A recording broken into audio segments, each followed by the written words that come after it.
साथियों नमस्कार। एक बार पुनः स्वागत है आपका ज्ञान गंगा आयुर्वेद क्लासेस में। आज हम बात करने वाले हैं रस शास्त्र एवं वैशा कल्पना के अंतर्गत रस कल्पना निर्माण थर्ड में हम लोग क्षार कल्पना की बात कर रहे हैं। तो क्षार कल्पना क्या है? क्षार क्षार आपने 11th-12th में कहीं ना कहीं एसिडिक बेसिक का नाम सुना था, अम्ल और क्षार। तो अम्ल जो है एसिडिक होता है, क्षार जो है बेसिक नेचर का होता है। आयुर्वेद में क्षार का बहुत ज़्यादा विस्तृत वर्णन है। आप लोगों ने सुना होगा क्षार सूत्रा। क्षार सूत्रा जो कि एनोरेक्टल विधि से जो पाइल्स फिशर फिस्टुला है इसका ट्रीटमेंट किया जाता है। तो एक इसके अलावा भी क्षार का बहुत ज़्यादा प्रयोग अंतः प्रयोग भी है और बाह्य प्रयोग भी होता है। तो यहाँ पर हम लोग बेसिक क्षार के निर्माण या क्षार की बेसिक चीज़ें पढ़ेंगे, लेकिन सुश्रुत संहिता में क्षार का बिल्कुल और डिटेल में पढ़ेंगे। ठीक है ना? यहाँ क्षार कल्पना पढ़ रहे हैं, जैसे किस तरह से क्षार का निर्माण किया जाता है उसके बारे में पढ़ना है। देखेंगे सामान्य निर्माण विधि क्या होती है क्षार के बनाने की, उसके बारे में देख लेते हैं। तो क्षार निर्माण विधि को निम्न स्तर पर बांटा जाता है, मतलब अलग अलग स्टेजेज में बताया जा सकता है कि ऐसे बन सकता है। तो पहला पॉइंट होता है कि औषधि को एकत्र करना। स्वाभाविक सी बात है कि जिस द्रव्य का क्षार बनाना है उसको क्या करना, पहले कलेक्ट करेंगे और उसके साथ साथ उसको सुखाएंगे, क्योंकि कोई हरा पौधा है तो उसको कलेक्ट करके सुखाएंगे। दूसरा है औषधि को जलाएंगे। तो सुखाने के पश्चात उसको जलाना ही जलाना, अर्थात उसको भस्म करना, उसका राख बनाना है। राख बनाने के बाद क्या, औषधि जो भस्म होती है अर्थात राख होती है, उसको पानी को मिलाना है, उसमें पानी पानी मिलाना है। पानी मिलाने के बाद क्या है, नेक्स्ट स्टेज क्या होगा, उसको छान लेना है। और पुनः छने द्रव का, जो छनने के बाद जो द्रव आता है, मतलब जो क्षार होता है सामान्यतः उसमें घुल जाता है। क्षार क्या होता है, पानी में घुल जाएगा। पानी जब घुल जाएगा तो छान लेंगे तो राख तो बाहर निकल जाएगी। जो बचा हुआ पानी है, अब उस पानी को पुनः द्रव, उस मतलब जो द्रव रूप में पानी है, पानी रूप में द्रव है, उसको पाक करेंगे, उसको अग्नि पर पकाएंगे। और उस पकाने के पश्चात क्या है, जो पानी उड़ जाएगा तो उसमें क्षार की प्राप्ति हो जाएगी, जिसको खुरुच के पात्र में खुरुच कर रख लेते हैं। तो ये एक सामान्य निर्माण विधि है। ओके। अब अलग अलग आचार्यों ने अलग अलग तरीके से कहा। सबसे पहले आचार्य सारंगधर की क्षार निर्माण विधि देख लेते हैं। ठीक है, तो सारंगधर की क्षार निर्माण विधि देख लेंगे। तो देखेंगे क्षीर वृक्षों के शुष्क द्रव्य। तो क्षीर वृक्ष वो होते हैं जो जिन जिन वृक्षों से दुग्ध प्राप्त होते हैं, जिनके मतलब आघात करने पर दुग्ध मिलता है, उसको क्षीर वृक्ष कहते हैं। ओके। तो देखेंगे क्षीरी वृक्षों के शुष्क काष्ठ, उनके सूखे हुए लकड़ी को अग्नि से जला देते हैं, अग्नि से जला देंगे, स्वाभाविक बात है। प्राप्त भस्म, अब जब जलाएंगे सूखी हुई काष्ठ को, तो क्या हो जाएगा, भस्म राख मिलेगी।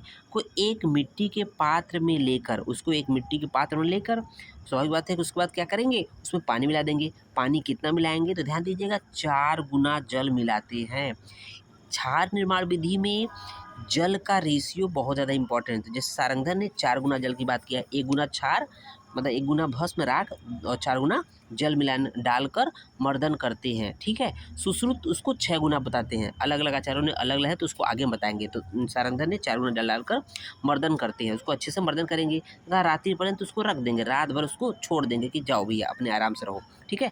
फिर अगले दिन पुनः अगले दिन ऊपर का साफ पानी, ऊपर का जो साफ पानी है उसमें घुल गया क्षार, साफ पानी धीरे धीरे ग्रहण करते हैं। साफ पानी धीरे धीरे ग्रहण कर लेंगे, उसको कलेक्ट कर लेंगे, इकट्ठा कर लेंगे, नीचे गंदगी छोड़ देंगे। तत्पश्चात उसके पश्चात इस जल को, जो साफ पानी को कलेक्ट किए थे, क्वाथ के जैसे अग्नि पर उसको ले लेंगे एक पात्र में, उसको अग्नि पर पकाते हैं, अच्छे से खौलाएंगे, पकाएंगे जब तक कि यह संपूर्ण रूप से सूख न जाए, जब तक इसका पानी सूख न जाए। सूख जाएगा तो उसमें कुछ न कुछ सूखा हुआ पार्ट रहेगा। आगे देखते हैं। इसके बाद देखेंगे, इसके पश्चात इसे अग्नि से उतार कर, क्योंकि जब पानी पूरा सूख जाएगा पात्र का, अग्नि से उतार कर पात्र से लगे हुए क्षार को, जो पात्र से लगे हुआ जो सफ़ेद पदार्थ होता है, लगे क्षार को खुरच कर इकट्ठा कर लेते हैं। यह श्वेत वर्ण का क्षार होता है। तो सारंगधर के हिसाब से बहुत आसान विधि थी। ठीक है, समझ में आ गया होगा। लेकिन आइए अब बात करते हैं सुश्रुत के अकॉर्डिंग क्षार निर्माण विधि कैसे करते हैं। थोड़ा सा लेंदी है, क्योंकि उसमें अलग अलग द्रव्य हैं। और साथ ही साथ जो सुश्रुत के द्वारा क्षार निर्माण विधि है, वो 3 प्रकार के क्षार निर्माण किया जाता है। उसमें 3 प्रकार क्षार कौन-कौन से होते हैं? मृदु क्षार, मध्यम क्षार, तीक्ष्ण क्षार। ये तीनों क्षार, इनके अलग-अलग कर्म होते हैं, अलग-अलग जगह पे अलग-अलग ये तीनों का प्रयोग होता है, ध्यान दीजिएगा। तो यहाँ पर जो जिस द्रव्य का हमें क्षार बनाना है, वो द्रव्य है मुस्क। मुस्क या इसको मोखा कहते हैं। वो द्रव्य है मुस्क या मोखा, जिसका बॉटनिकल नेम आप देख रहेंगे सिरबेरा स्वीटेनोइडिस, ठीक है ना, ये है।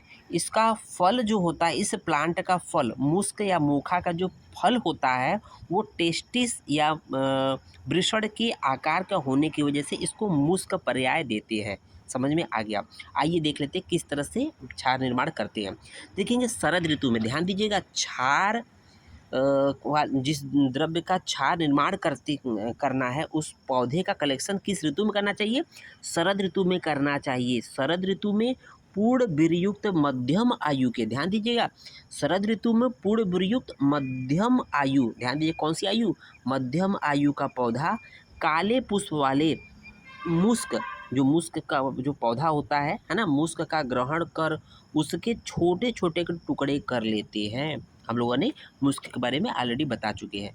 फिर देखेंगे दूसरा है वायु रहित या निर्वात, जिसको कहते हैं निर्वात, मतलब जहाँ बहुत हवा न चलती हो, मतलब जहाँ हवा न हो, ठीक है। वायु रहित स्थान में इस मुस्क अर्थात मोखा में चूने के टुकड़े डालकर, उसमें चूने के टुकड़े डाल देंगे, ठीक है, और डालकर तिल के नाल से तिल की लकड़ी से अग्नि प्रदीप्त करते हैं, ठीक है ना। तो चूने के टुकड़े को हम लोग सुधा शर्करा बोलते हैं, चूने के टुकड़े को सुधा शर्करा बोलते हैं, ठीक है। उसके बाद देखेंगे जब मतलब मुस्क का जो लकड़ी है प्लस साथ में चूना डालकर उसको जलाएंगे तो क्या होगा? दोनों जल जाएगा। जल जाने के पश्चात अर्थात तिल की लकड़ी जल जाने के पश्चात स्वांगसित होने पर मुस्क के भस्म को अलग तथा सुधा शर्करा मतलब चूने का जो भस्म बन गया वो अलग अलग ग्रहण कर लेते हैं। ओके, उसको देखेंगे। अब ये दोनों अलग अलग ग्रहण करने का मतलब होता है कि दोनों का यूज है, ध्यान दीजिएगा। तो जो सबसे पहले मुस्क को लेते हैं।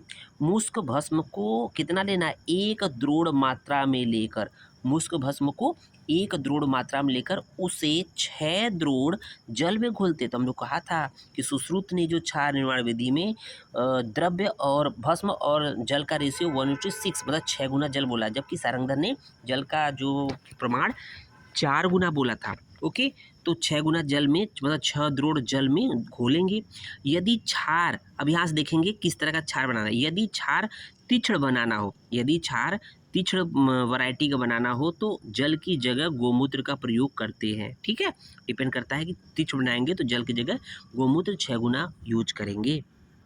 उसके बाद देखेंगे, उसके बाद इसे 21 बार, कितनी बार छानते हैं? 21 बार छान लेते हैं, मतलब 6 गुना जल डालने के पश्चात 21 बार छान लेते हैं तथा इस छने हुए जल का पाक करते हैं। जो जल छन गया 21 बार छानने के बाद जो जल है उसका पाक करेंगे, उसको पकाएंगे, खौलाएंगे। जब यह कुछ गाढ़ा हो जाए, मतलब पानी को पकाएंगे तो धीरे धीरे पानी उड़ेगा, भाप उड़ेगा, वेपर उड़ेगा और बचेगा जो पात्र में गाढ़ा हो जाएगा। जब गाढ़ा हो जाए तो इसे उतार कर छान कर पुनः पाक करना चाहिए, छान कर पुनः पाक करना चाहिए तथा कुछ क्षारोदक मतलब वही जो पानी है, जो गाढ़ा हुआ पानी था, क्षारोदक अर्थात 1 या 1.5 कुडव निकाल कर, उसमें से 1 या 1.5 कुडव निकाल कर अलग रख लेना चाहिए। तो ये 1 या 1.5 कुडव जो पानी अलग से निकालें उसको बाद में यूज करेंगे, बच्चों ध्यान दीजिएगा, ठीक है। तत्पश्चात उसके पश्चात कट शर्करा क्या है? जो सुधा शर्करा भस्म रूप में न हो। कट शर्करा मतलब जो सुधा मतलब बिना बुझा हुआ चूना या जो बिना जलाया हुआ चूना जिसको कहते हैं उसको बोलते हैं कट शर्करा को। साथ ही साथ भस्म शर्करा मतलब जो सुधा अर्थात चूना शर्करा भस्म रूप में हो गई हो, जिसको हम लोगों ने मुस्क लकड़ी के साथ जलाया था उसको भस्म शर्करा कहते हैं।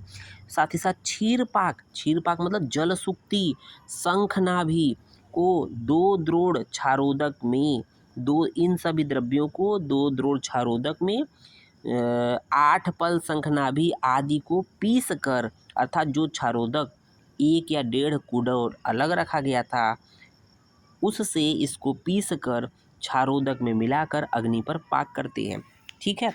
पाक के पश्चात इसे उतारकर लोहे के घड़े में सुरक्षित रख लेते हैं। यही मध्यम क्षार है। मध्यम क्षार हो गया। यदि इसमें शंखनाभि आदि, जो शंखनाभि है और तमाम चीज़ें जो मिलाई गई थी, इसमें शंखनाभि आदि का प्रतिवाप न डाला जाए तो इसे मृदु क्षार बनता है। मृदु क्षार का दूसरा नाम बच्चों ध्यान दीजिएगा, आपसे एमसीक्यू में पूछा जाता है समव्यूहिम।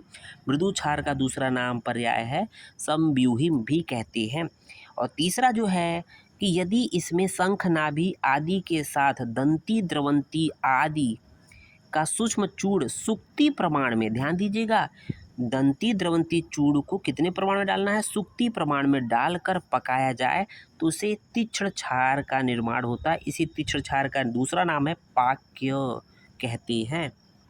इस प्रकार से तीनों प्रकार के क्षार, मृदु क्षार, मध्यम क्षार, तीक्ष्ण क्षार का निर्माण हो गया। ठीक है, अब बात कर लेते हैं कि विभिन्न आचार्यों के अनुसार भस्म एवं जल का प्रमाण, हम लोगों ने पहले भी बात किया था, सारंगधर सुश्रुत बता ही दिया था। देखेंगे आचार है यहाँ पर, भस्म की मात्रा है और जल का प्रमाण है। क्षार निर्माण में ध्यान देना होता है, ये कंपटीशन पॉइंट का व्यू से इंपॉर्टेंट है। सुश्रुत ने जो है 1 भाग भस्म कहा तो 6 गुना जल की बात किया है, अभी बात करके आए हैं।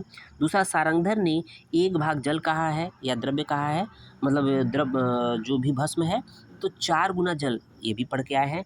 रसतरगड़ी ने 1 भाग भस्म में 8 गुना तथा 4 गुना, मतलब कहीं 8 गुना कहीं 4 गुना जल की बात की है। यादव जी त्रिकम जी है, 1 भाग भस्म में 6 गुना जल को मिलाने को बोला है कि क्षार इसी से निर्माण होगा। अब देखेंगे क्षार निर्माण में अग्नि का क्या महत्व होता है, इंपॉर्टेंस ऑफ टेम्परेचर। ठीक है, क्षार निर्माण हेतु अधिक ताप पर पंचांग प्रयोग अंग को जलाना चाहिए। भाई जो भी द्रव्य है जला रहे हैं, जिसको राख बना रहे हैं, उसको अधिक तापमान में जलाएंगे जिससे कि श्वेत वर्ण की राख प्राप्त हो। कम तापमान पर दहन करने से, जलाने से काले रंग की राख प्राप्त होती है जिससे कार्बन उपस्थित रहता है। ठीक है, सावधानी क्या करनी चाहिए क्षार निर्माण के समय कि दहन उच्च ताप पर करना चाहिए, छानने की प्रक्रिया सावधानी पूर्वक करनी चाहिए, सभी सही बात है। प्राप्त क्षार द्रव को सावधानी पूर्वक अग्नि पर पाक करना चाहिए। क्षार सिद्धि के क्या लक्षण है कि श्वेत वर्ण का चूर्ण रूप में क्षार की प्राप्ति होती है। स्वीरता अवधि कितनी होती है क्षार की, 5 वर्ष होती है बच्चों। उसके बाद देखेंगे हम लोग कदली क्षार, तो इसका पहला एग्जाम्पल है कदली क्षार। क्षार निर्माण के बाद कदली क्षार, तो कदली क्षार का जो घटक द्रव्य है देखेंगे 2 चीज़ें हैं, एक कदली भस्म है 1 भाग और जल है 6 भाग होता है। देखिए निर्माण विधि क्या है कि कदली क्षार का निर्माण कदली कंद को जलाकर, तो कदली किसका पर्याय है, कदली केले का पर्याय है। ठीक है ना, केले का पर्याय है, तो केले का कंद अर्थात राइजोम, जो उसका जड़ होता है, जहाँ पर रूट होता है, वहाँ पर जब पूरे केले को उखाड़ेंगे तो उसका एक राइजोम मतलब एक कास्ट लकड़ी की तरह होता है, अदरवाइज ऊपर का पार्ट तो पूरा पत्ता का होता है। उस राइजोम को क्या करेंगे कि प्राप्त कर, राइजोम मतलब अर्थात कंद को जलाकर प्राप्त राख को 6 गुना जल में घोलकर इसे 21 बार छानते हैं। प्राप्त जो द्रव को अग्नि पर पाक करते हैं और जलियांश सूखने पर श्वेत वर्ण की क्षार प्राप्त होती है। मात्रा जो होती है क्षार की 125 मिलीग्राम है। अनुपान जल होता है। उपयोग क्या होता है कदली क्षार का, गुल्म रोग में, प्लीहोदर में, जीर्ण ज्वर में, सूफ में और एक्सेट्रा और चीज़ों में यूज होता है। लास्ट में चलते थे चिंचा क्षार की बात करते हैं। चिंचा इमली का पर्याय है, टेमरेंडस, ठीक है ना, इमली का पर्याय होता है। तो घटक द्रव्य जो है चिंचा भस्म 1 भाग होता है, जल जो होता है 4 भाग होता है। निर्माण विधि देख लेते हैं। चिंचा भस्म को जल में घोल कर इसे 3 घंटे तक मर्दन करते हैं। उसके बाद 3 स्तर वाले वस्त्र से छान ले, 3 मतलब कि 3 लेयर्ड एक तरह से वस्त्र से छान लेंगे। प्राप्त द्रव को अग्नि पर पाक करेंगे और जलियांश सूखने पर श्वेत वर्ण का क्षार प्राप्त होता है। क्षार की मात्रा 125 से 250 मिलीग्राम होती है इस चिंचा क्षार की। उपयोग क्या है, अग्निमान में उपयोग करेंगे, गुल में प्रयोग करेंगे, सूल, मूत्रकिच और अस्परी में प्रयोग करते हैं। उम्मीद है वीडियो पसंद आया होगा। धन्यवाद।